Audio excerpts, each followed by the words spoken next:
everyone, welcome back to another episode of Tastefully Balanced. I'm Miriam, and guys, I'm so excited for this episode.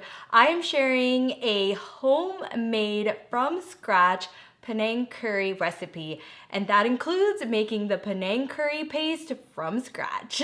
So recently I went to Thailand and I took a cooking class at Asia Scenic. I'll leave all that information below if you're interested or are ever in Thailand and want to take a cooking class. But we made all these different types of dishes, including Panang Curry, which is my personal favorite, and it was delicious, and I just cannot wait to share it with you guys. So if you guys like curry recipes, please subscribe and keep watching.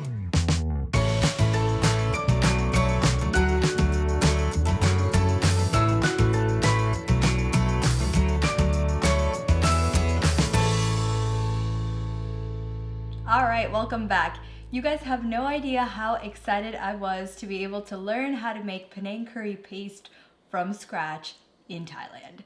And you know what? It wasn't that hard, except for the fact that they use an actual mortar pestle where I'm going to be using my ninja bullet, or my magic bullet, sorry. But I have in front of me just the few ingredients that we need. So red chili peppers, the dried ones, gives it that nice red color. I've got some garlic, shallots, galangal, which is that sweeter kind of ginger that you'll find right next to ginger. This is just zest from a lime. They use a kaffir lime, but I wasn't able to find that. It's a very wrinkly kind of lime, but the substitute is just a regular lime. And lemongrass, peanuts. And if you know what Panang Curry tastes like, it's very, very nutty. So I'm gonna go ahead and add all this to my NutriBullet. All right. And they also add a little bit of turmeric root, but since I couldn't find that, I'm just going to use the powder instead.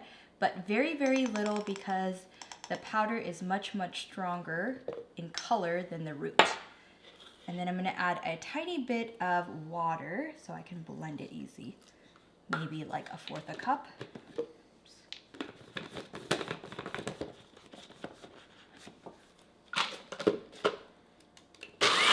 All right, so I took out my curry paste into a bowl. This looks perfect.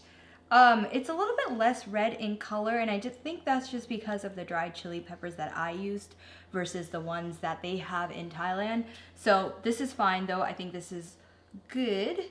So now what we're gonna do is make the actual curry.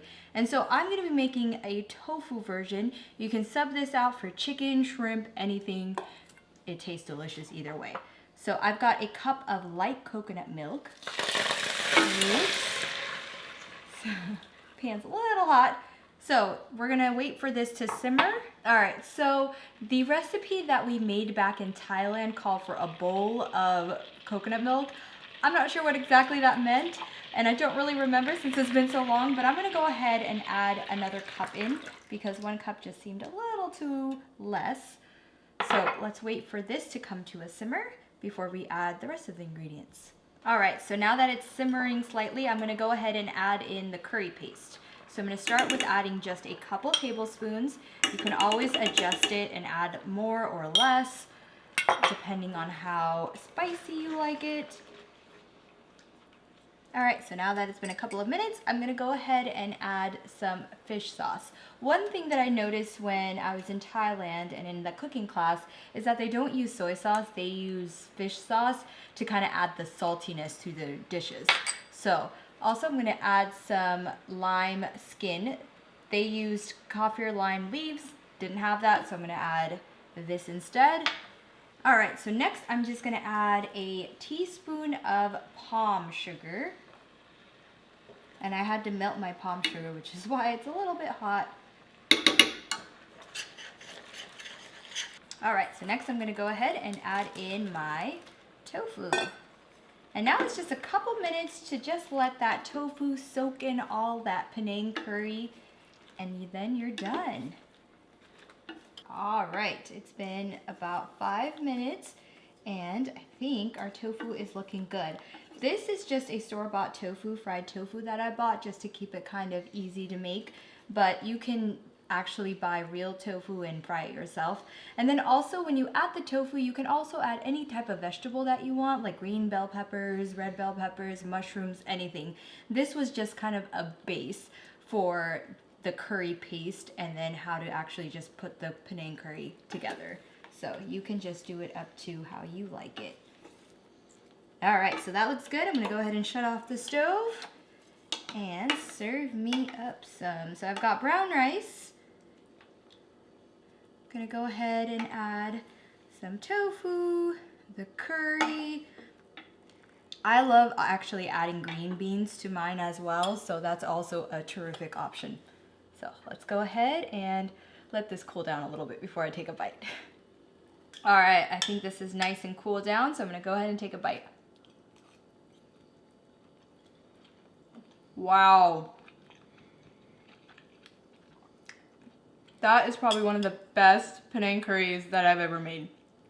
All right, so it takes a few extra steps to make the paste, but this, totally worth the effort. If you guys are in Thailand and looking for a cooking class, highly recommend Asia Scenic. I'll leave all the information in the description box below, but we made this along with green curry, red curry, stir fries. Thai cuisine is one of my favorites, so it was absolutely amazing to be able to make these kinds of things from scratch.